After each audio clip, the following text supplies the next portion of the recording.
Hello, and welcome to. I guess this is technically a Creed Got Robbed because. It is, but I can edit it this time. Well, hey, that works. I want to edit this one.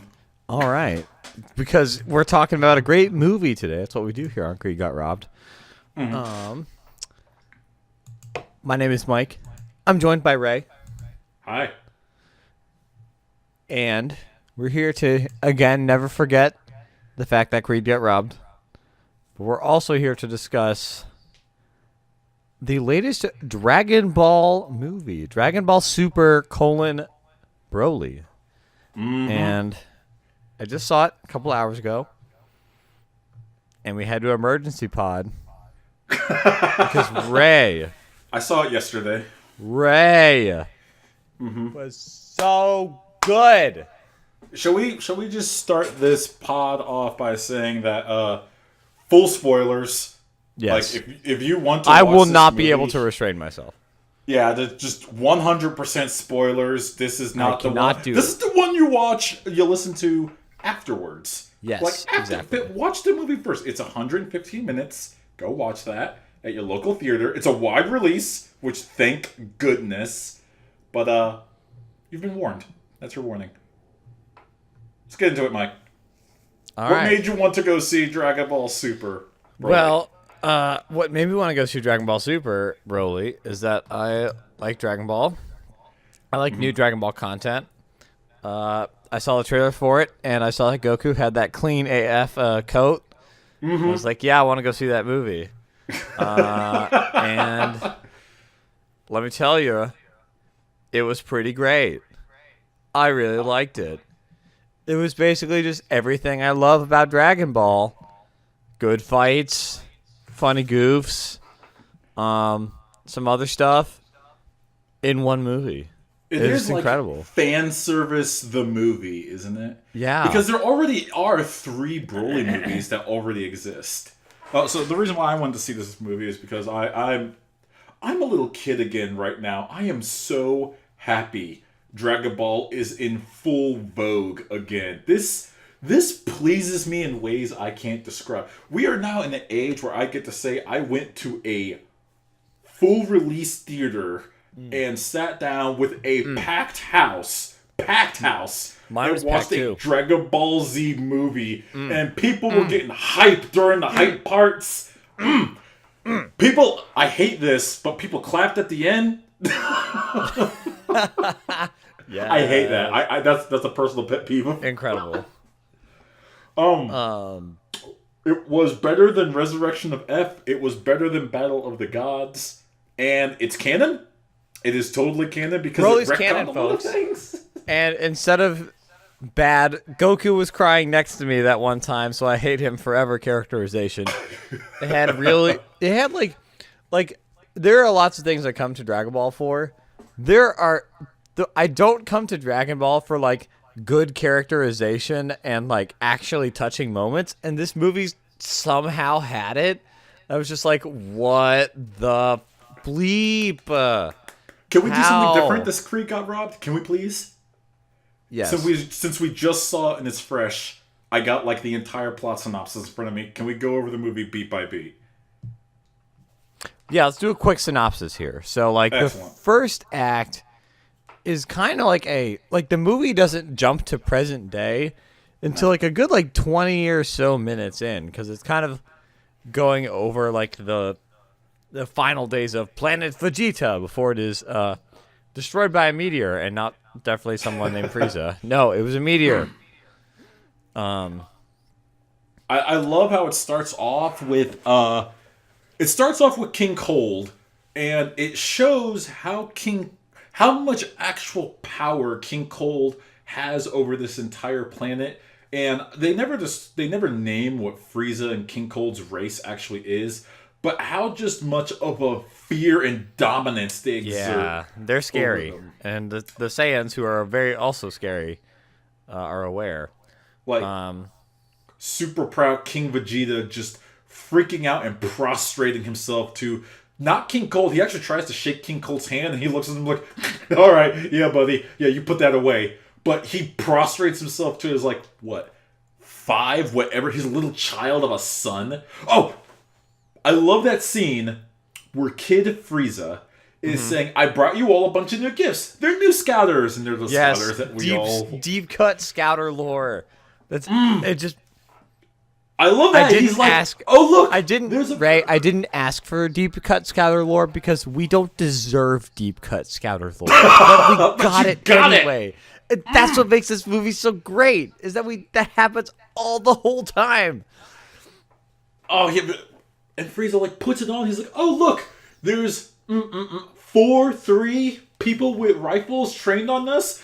Oh, let's see, their power level's 2,000. Zap, zap, zap, and like nothing. He just basically blinks, and those sections of the castle don't exist anymore, let alone the people in them. And that's great lore building. It like instills them. Not only is like King Vegeta, does he know he and his planet can never rise up against them. They're, for lack of a better word, they're just ultimately screwed if they even thought about it. Like it's just not not an option. Yeah, which kind of makes some of these other like, it kind of like what I was saying earlier. Like, I was not expecting like, I don't come to Dragon Ball for like hard hitting emotional moments, but like when Bardock comes back and is like, I got a bad feeling about this, and then like immediately correctly deduces exactly what he's about to happen, and somehow he's Goku's dad. Like, I don't know what the Saiyan mailman looks like, but like I don't want to jump to conclusions or anything, but Goku did not take after his dad. Oh my goodness gracious, because They retconned Bardock a little bit in a bad way, in my opinion. They turned Bardock from, in the original like movie, story of Bardock, Goku's father. They turned him from this, regular, extremely strong, because I guess in their time, 10,000 power level. Listen, we're not going to get into power levels. We'll talk about that later, because Jesus, maybe we avoid that. But they made Bardock from this bloodthirsty killer that just conquers planets because that's his job, and he will annihilate an entire planet, to like this calculating soldier that can sense like, I bet you Frieza just gathered everyone to our planet, just kill us all. Well, let me Superman my son. Oh my gosh, the Superman allegory, if it wasn't already there, they've just hit the nail on the head. Like, it's definitely kind of like an end of character arc Bardock. But like when they like were putting Goku in the thing to send him away, I was like damn near tearing up. I was like, oh my god, like this, like it really worked for me. And it was like with like how like essentially the same thing was gonna happen to Broly, and like how like Bardock was like not gonna risk it and was like gonna give his son a better life, even though it meant he had to like send him to another world, and and then we still get like the recreation of like him trying to fight off the like giant Frieza blast, but like failing. Brief 3 second, like a brief 3 second, just little bit. They're like, don't worry, the story of Bardock is kind of canon, but we're not showing you what happened. Maybe there's an extended loose canon, but it was just it was so like. That's what this movie had in, like, again, like I knew I was gonna get some good goofs, which the goofs were great. Oh, there's some laughing out loud in the theater. Yes, there's some amazing goofs. One I would definitely want to talk about here in a hot sec, and we'll talk about this too. But like the action and animation was incredible. But like some of these like big and emotional moments were like character, like the character work was like really good. Like Broly kind of being the way he was because like he had a toxic, crappy dad that just pushed him to be like this fighting machine, which is something he never wanted to be. Like it just like it's pretty simple, but like they just executed on it really well, and like it's like it goes to show that like super deep, like it's not a super deep, convoluted, or like super groundbreaking characterization or like emotional beats, but they just nailed the essentials in terms of that stuff, which like made everything else a lot better as far as like the story. You want to talk about how Broly is introduced? You got King Vegeta, after he gets done basically being shown that Frieza is, even though he's a child, he could destroy the planet if he wants to. Which, as proud as the series has made the Saiyan race to be, that's gotta suck, you know? It's yeah, So he runs to the incubation room. Saiyans are weird. And sees Sarah was like, wait, so what's the deal? Like, how? I was like, Sarah, we don't have time to go into Saiyan biology. There's not enough time.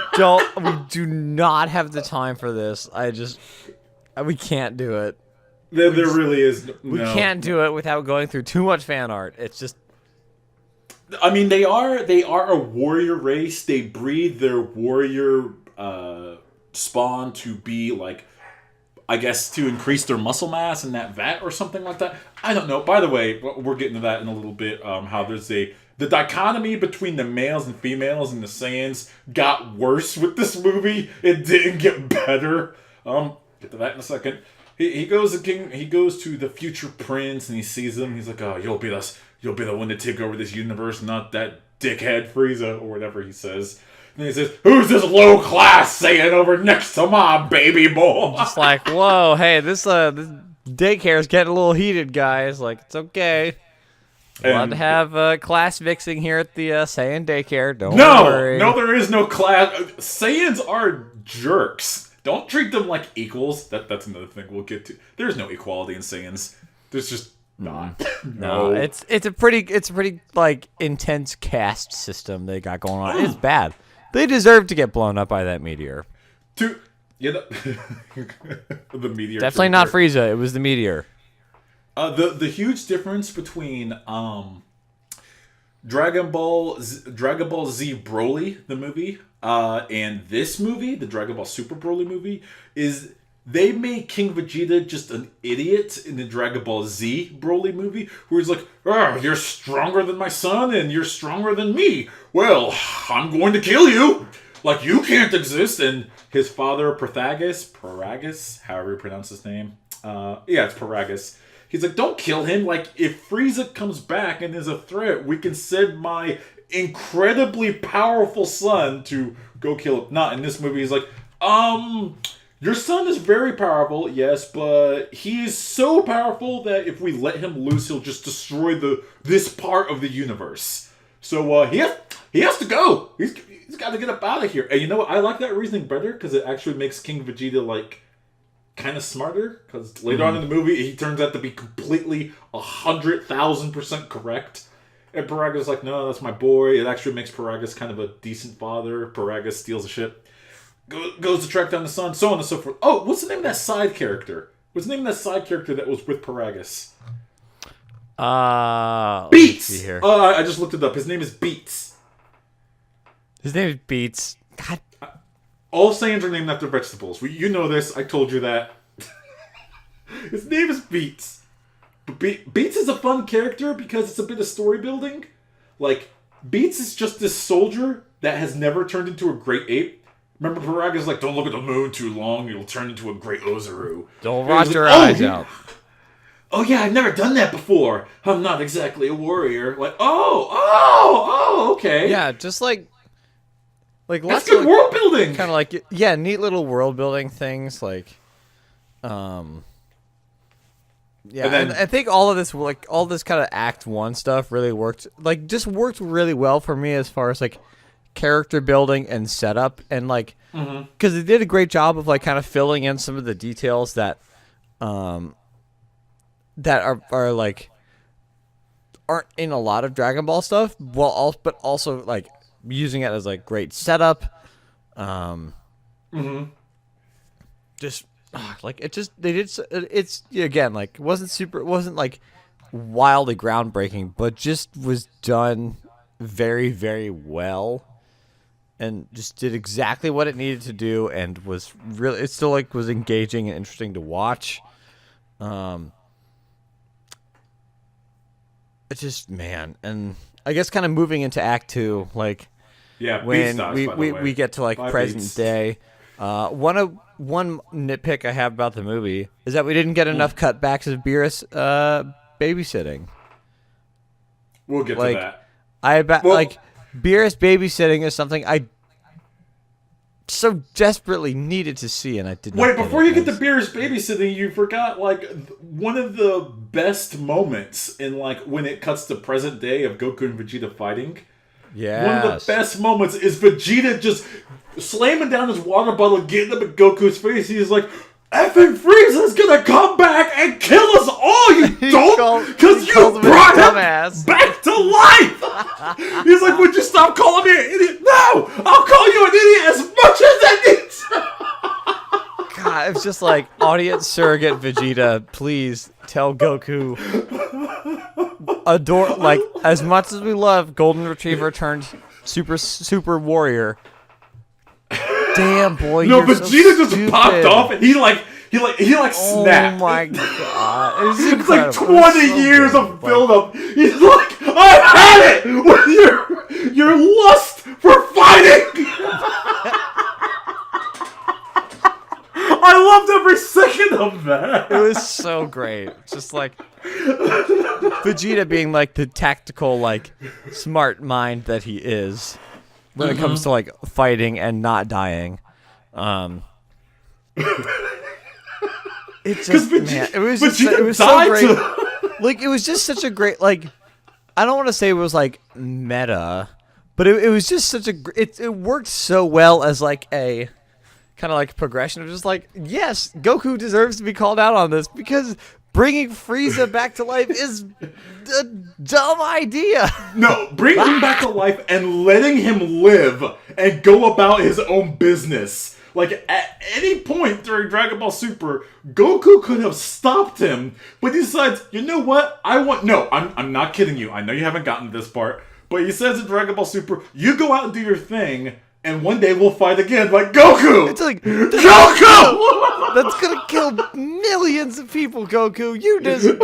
Can you stop? Seriously, God bless Vegeta for calling him out, because Goku is toxic. Goku is canceled. We must cancel Goku. On that scene, as if to prove Vegeta right, Bulma gets a call saying, "Someone stole the 6 of the 7 Dragon Balls I just happen to have in my lab. Oh, look, it looks like it's Frieza's men." And Vegeta, if you saw that scene, Vegeta just hard mugs at Goku. He's like, "Ah!" He was heated. I love that! It's just, it worked. Like, it's just, just all those character, like classic Dragon Ball, like, character moments just were so, like, pitch perfect. Like, I think one of my favorite, like, bits in the whole movie is, like, they're going to the ice continent to go find the last, to go get the last Dragon Ball. And Bulma's talking about why Bulma, like, mentions, like, why she wants the Dragon Balls. And, yes. like, it's another, like, kind of trope of, like, Bulma's, you know, getting older, you know, and she's like, I want it to look 5 years younger. Just, you know, just a little bit. Just 5. And Goku, being the adult he is, he's like, "Oh, why'd you say 10? Then it actually do something." No, Whis says, "Why not to even 10?" That's right. But it's just like, just a classic. I love angry middle-aged, like, indignant middle-aged Bulma. It's so good. I just love it so much. And the scene cuts to, like, Frieza giving his reason. Yes, and then the Frieza, who's usually been known to ask for, like, immortality or to be, like, whatever. So you're expecting something like that, but, like, then you find out, Frieza wants the Dragon Balls, so he can wish to be 5 centimeters taller. 5. Not 10. But, sir, why not 10? Well, because 10 would be too obvious. And it's just like, and then I love that it's just like, it's so funny that, like, Bulma plays it as, like, this thing, and then Frieza's like, it's a super serious music is happening. He's like, "I want to be 5 centimeters taller." It's just, I was dying. It was so funny. You know what's perfect about that? His little helper pulls out like that. "Oh, but sir, why don't you just go into your second form and have, like, a height chart, like, in the 4s?" And he's like, "No, I want to be 5 centimeters tall in my regular form." It's so especially funny. when I go golden. Think about that, you dumbass.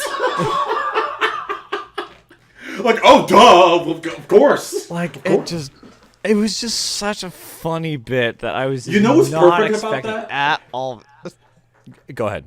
Thank goodness Akira Toriyama actually wrote the script here, because even he must have realized how perfect the setup would be, because the Dragon Balls, which used to be, the entire Dragon Ball series was built around how important these MacGuffin items were. They become and now so it's like, innocuous and so pointless it's that incredible. literally the most evil thing in the universe wants them just to be slightly taller. In his regular form. And one of the richest people on Earth wants it just so she can look a little younger. Not be a little younger, just look a little younger. That's you still got it, Mr. Toriyama. You still got it. It's just like, it was such a, like, man, I don't know if I just like was underestimating this movie, but it was just such a conceptually funny bit to me. Mm-hmm. That is just has so many like layers and build up to it.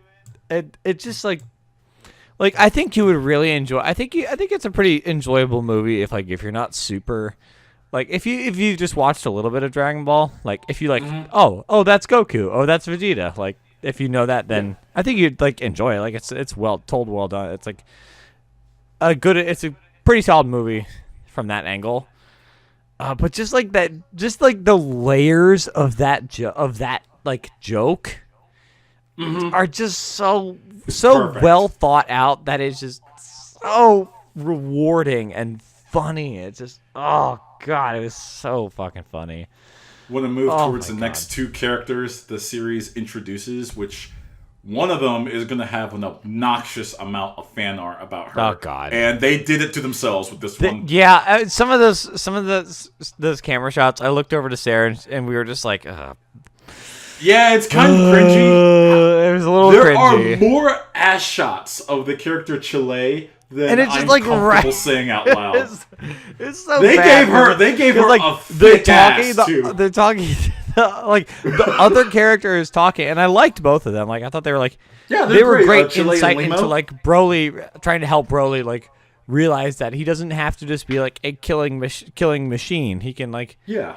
be his own person, and that was like a really cool like I think that was like a great like evolution, like helping great like guidance characters for Broly.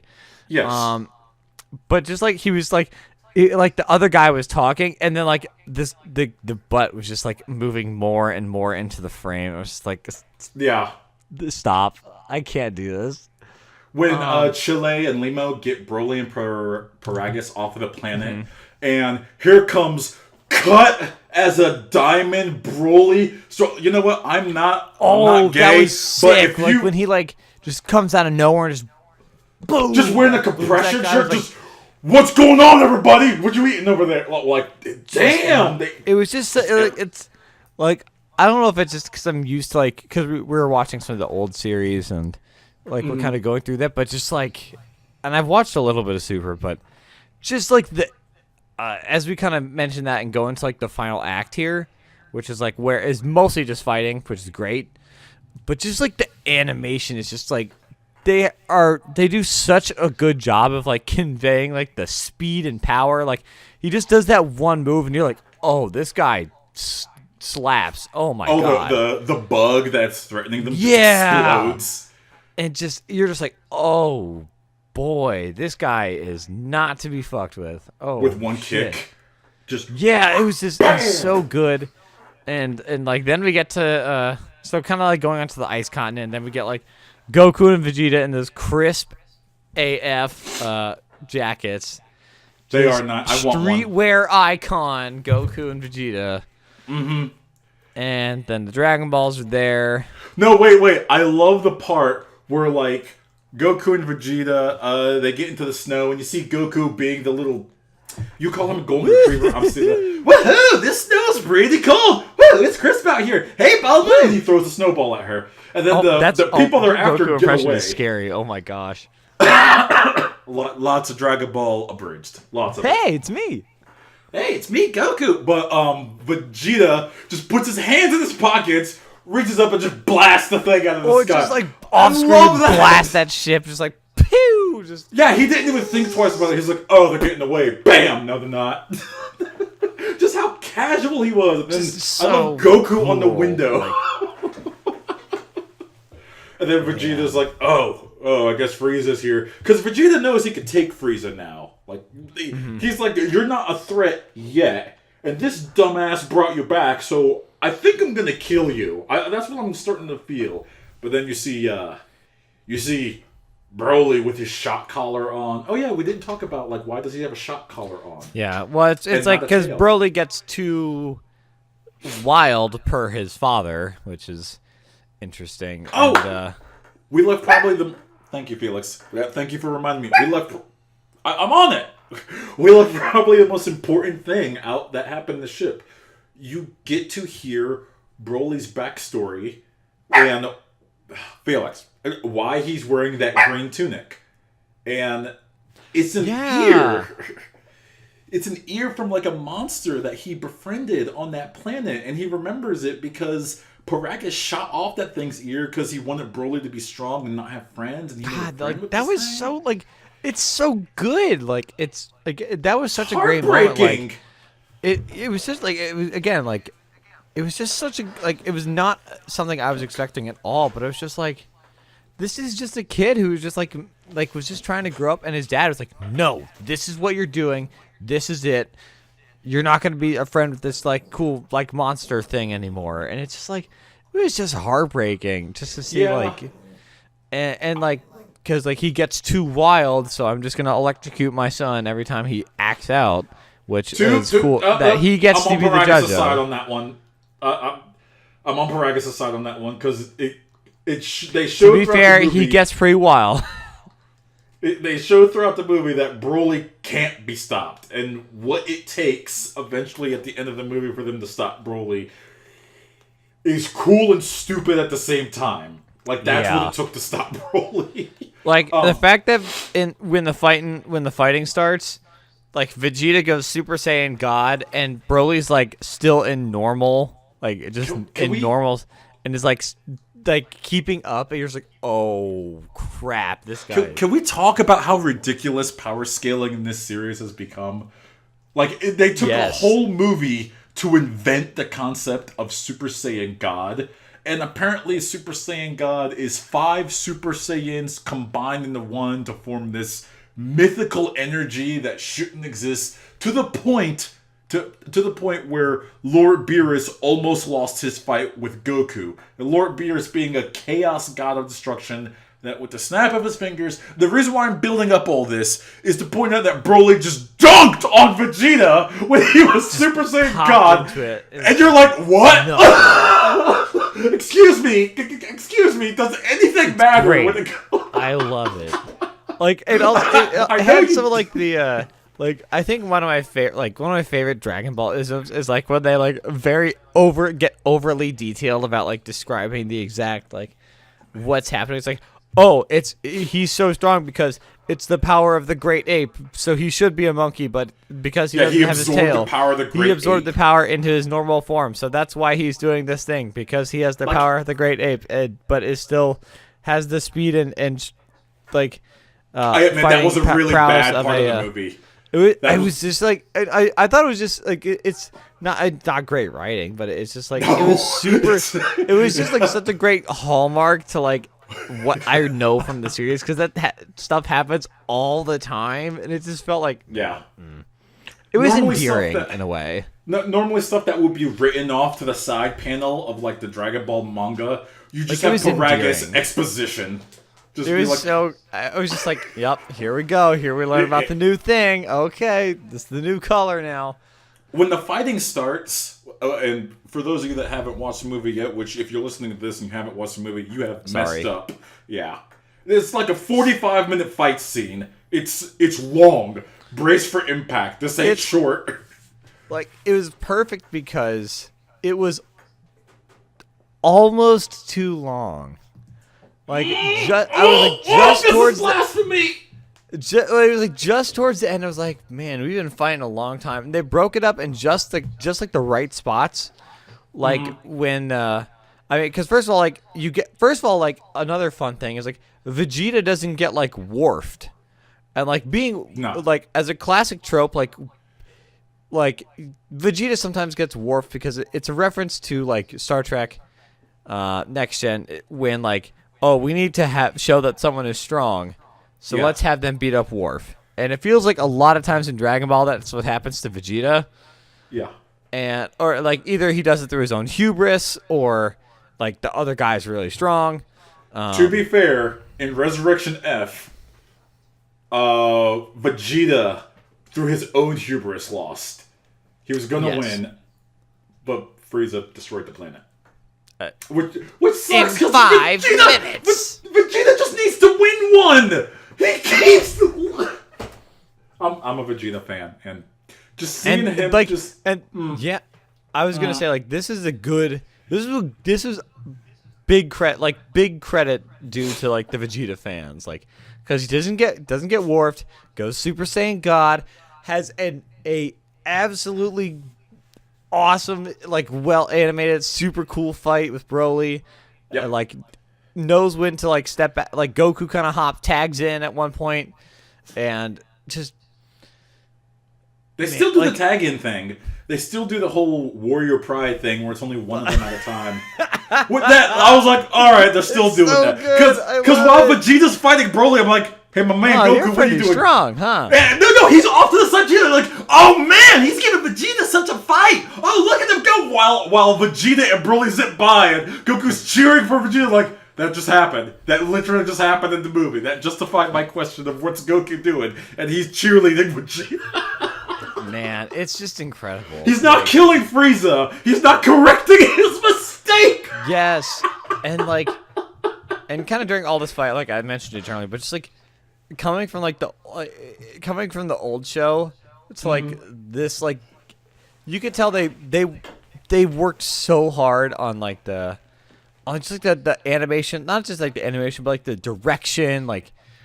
They do such a good job of like making the impacts of like when someone like lands a clean blow and like punches someone through like 5 mountains that you feel it. It's just it works so well, and like they just do lots of clever stuff. Like I love some of the parts when like Goku goes Super Saiyan God and is like Red or they blue. do a great job of like not bullet time. But they show that like Goku is moving a lot faster than Broly, because Yeah. he'll like casually dodge something instead of like super hyper fast dodge, and then like does like a judo throw out of it, which is like really like something we didn't see in like previous Dragon Ball stuff. That is super cool, like just super cool like choreography of the fight. And then like as Broly's kind of learning, like it kind of gets like you can kind of tell he's kind of like he's kind of learning tactics and like techniques and stuff. Yeah.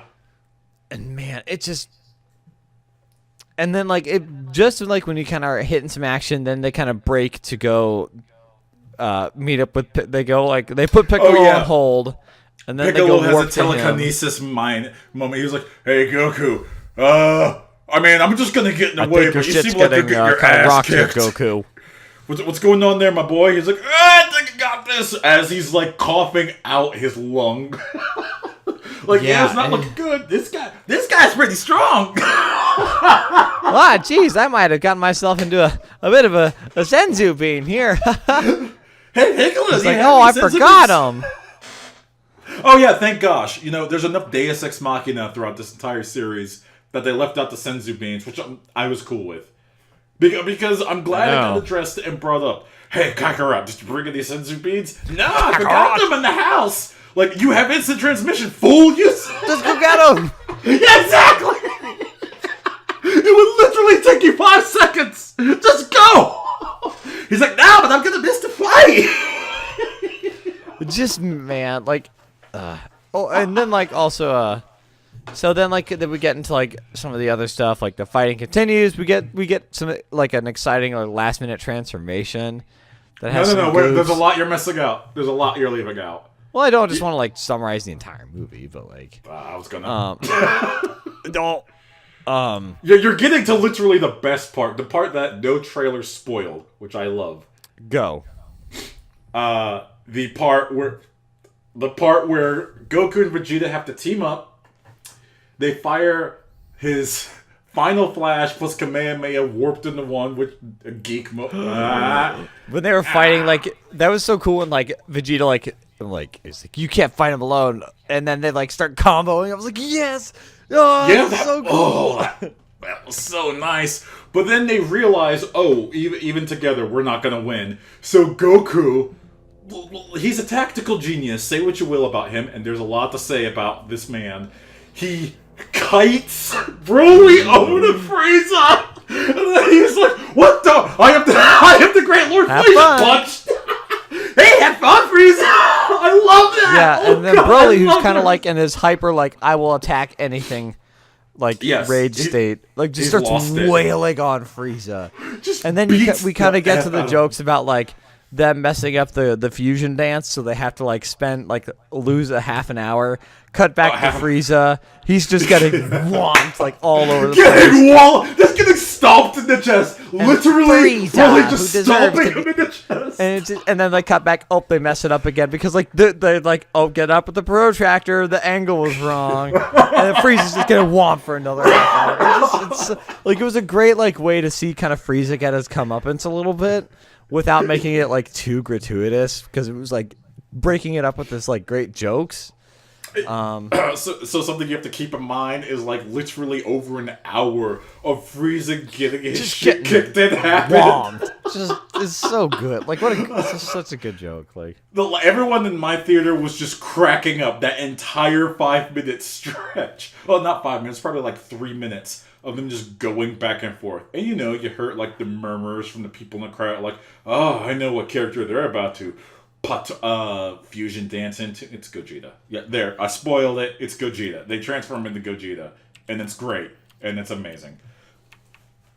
And well, actually, they warp back, and I don't know what more is to say about that. It's an amazing fight. They even break. It's like an reality. amazing fight, and then like they're kind of some of the minor characters are kind of trying to sneak the Dragon Balls back to try and do something here, because like another like kind of credit for like the emotional beat of this movie is like especially once Gogeta shows up and you kind of can tell that Broly might, like, the tide is kind of turning against Broly. I'm like, man, I hope they don't kill him. Like, this is just like he's just they turned him into a tragic character. Yeah, and it's just they did such a good job of like building up like the kind of like the hardship of Broly's life that I'm like, and Gogeta's like really going in here, and I'm like, dang, if you're not careful, you're gonna kill this guy, and he doesn't deserve that. Like, no, like they really made, and like it was so, like when they get the wish and get Broly like teleported away back to his home, back to like the home planet. Like it was such a great like kind of relief moment, because it was just like it was such like it was such a satisfying conclusion of that arc. Like, it was, again, like not the most groundbreaking thing, but just super well executed as like a good, like, I can't wait to see what they do next. Like it was just really emotionally satisfying to see them like take that as like the conclusion of this. I have a question on that. Yes. Point. So Gogeta appears, when he appears back, like he looks directly at Frieza. It says, "Hey, I'm the combination of Goku and Vegeta. I'm Gogeta." Frieza's like, does that mean you're stronger? Yes, I'm. Yes. He's just so many times stronger than before. Golden form Frieza's like, well, that's not fair. But my question is, let's say they pull the Dragon Ball Super and this continues part of Dragon Ball Super. Where do they go from here? Because you already have Super Saiyan God. What do they call that?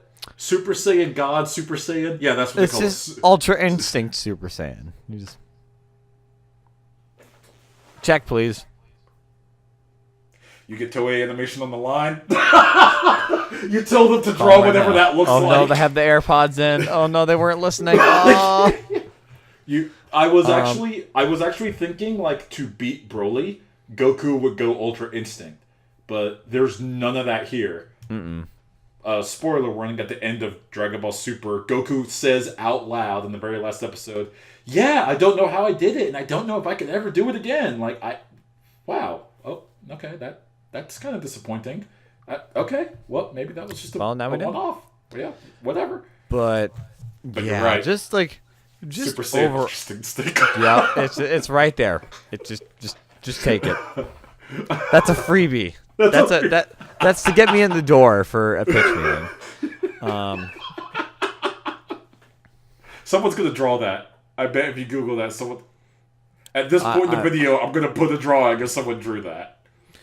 Yeah, and it just I mean, just kind of like we said overall, the action and animation was super creative, and I loved all the choreography and direction that they did. Like the Dragon Ball classic goofiness was there. Like Goku learned a big word today. He learned repugnant, and then used it in a sentence. I was like, "Oh, good job, Goku! I'm so proud of you. You're learning." Can Goku read? Goku can read, but it's not the level that you think it is. It's pretty. I mean, low. Gohan is obviously at a higher reading level. Gohan is very classically intelligent. Yes, but Goku knows. He has like a third grade education. Basically, he knows enough not to die of his own. Yeah. We're not here. I'm not here to shame people who don't know how to read. I'm just asking if Goku can read. No, Goku. No. Yes, he can read a little bit. But just like I said, like the classic goofs were there. I just in raw fan service, I would have loved a cut back more to Beerus babysitting. But it seemed, honestly, when we got the cut back there at the end, it seemed like he had things under control and was doing pretty well. So I'm like, well, maybe it wouldn't have been very interesting because I bet he's a pretty great babysitter. You reminded me of two jump cuts that were excellent in storytelling. Mm-hmm. And the first jump cut was when Broly was in like rage mode, and he sees Whis, and he throws a couple punches, and Whis just effort. This isn't Broly in like his maximum form. This is where Goku and Vegeta have to fuse into a stupid character that technically wasn't canon until just now. Like, literally. Gogeta was just a fan character off of one movie. So now he's canon. To be fair, Broly was never canon either. That said, so Super Rage Mode, I don't know what you want to call him, Broly, throws a couple punches and Whis is like, oh, whoop, whoa, that was a good one. And he's just effortlessly dodging. It's like, oh, dang, Whis is quick. Oh, boy. And then Gogeta warps in. He's like, oh, good, you guys are back. And it's like, Whis had that. That was no problem for Whis. And then there's one more where it warps back to Beerus. And he's like leaned over at first. You know what I mean? Mm-hmm. And then he leans back and puts his hands behind his head. He's like, oh, good, I guess they have it after all. And it's like, was Beerus thinking about jumping in? Was Beerus about to say? Yeah, you kind of get the feeling that he is like, I don't know. Just keep was like, oh, this is getting pretty interesting. I loved it. Yeah, just overall, that like as a Dragon Ball fan, this movie was. If you are like have ever seen an episode of Dragon Ball in your life, even if it was like over a decade ago, you owe it to yourself to go see this movie and just see where the series is at. It's just such an enjoyable, it's a great movie if you're only like somewhat familiar with Dragon Ball, and it's even better. It's like, I don't want to say it's like you have to know it to really enjoy it, because it's really enjoyable regardless. But like some of the jokes like just really land the more familiar you are with the characters, but not in a way that like would prevent you from really enjoying it if you were only like somewhat had only seen a couple episodes a long time ago. Mm-hmm. But it was just an absolute treat. It greatly exceeded my expectations, and I think we need to, as of this day going forward, demand that Dragon Ball Super Broly better be in Dragon Ball FighterZ, or else we riot. Gogeta's going to be in season 2 character. Gogeta's a lock for sure. That's a lock. Who else would it be? Seriously. he's a lock. But like, give me Dragon Ball Super Broly. Like, I love that green sash thing. He's got like the ear. Like, I love his look. Like, it's such a cool design. I like his base form a lot because he looks more Saiyan than he did in the in the original. And I like his I like his character a lot because he goes from this. I'm going to steal this phrase from Team 4-Star. He goes what's basically a Tarzan analog. It's not that he doesn't know better. He doesn't know better because he was never taught. He was just never taught, yeah. Yeah. But if you were to teach him, he's a fine person. He cares. Yeah, he it's has like, a heart. it's really... Man, I really... Not this rage monster that he was in Dragon Ball Z. Kakarot! Kakarot! Kakarot! I don't, honestly, that's this movie gets 5 Kakarots out of 5 Kakarots. I love at the end, Goku's like, oh, you can just call me Kakarot. Like, that's a nice nod to the fans. I appreciate that. That's a pretty good fan nod. Man. Credit to that voice actor, Vic Mignogna. Vic Mignogna? I probably horribly mispronounced that. Because Broly, halfway through the movie, doesn't say words anymore. He's just it's a lot screaming. Yeah. Can you imagine yeah, like? I think that's kind of all I got here. This again, if you're a Dragon Ball fan, like, you owe it to yourself to go see this movie. 100%, yeah. I loved it. Loved it more than Resurrection F, and loved it more than. It was. I think I agree. I can't even remember what the other. Oh, Battle of the Gods. Yeah, liked it too. That's it. Cool. That's all I got. That's all I got. Well, hey, thanks for recording this episode of our podcast here, Ray, with me. I really appreciate it. We should talk some more about this as the days go on, and don't forget, folks, that Creed got robbed.